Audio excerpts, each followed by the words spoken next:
In Minneapolis, St. Paul area that provides community outreach activities related to multicultural education for the purposes of promoting positive race relationships within the Twin Cities. The Cultural Arts Education Program at HCC offers classes for the Thang instrument, Hmong dance, Hmong marriage, and funeral songs. This Thang class teaches children from ages 6 to 18 how to play the Thang musical instrument, traditional Thang songs, and how to perform Thang dances.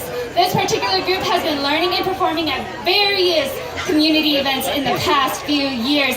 Will you give it up for Hmong Cultural Center, Thang Boys? Yeah.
So earlier I was actually interviewed and they asked me about the artists here and how that ties into culture and like the Little Mekong Night Market, and that's what I was saying is that this is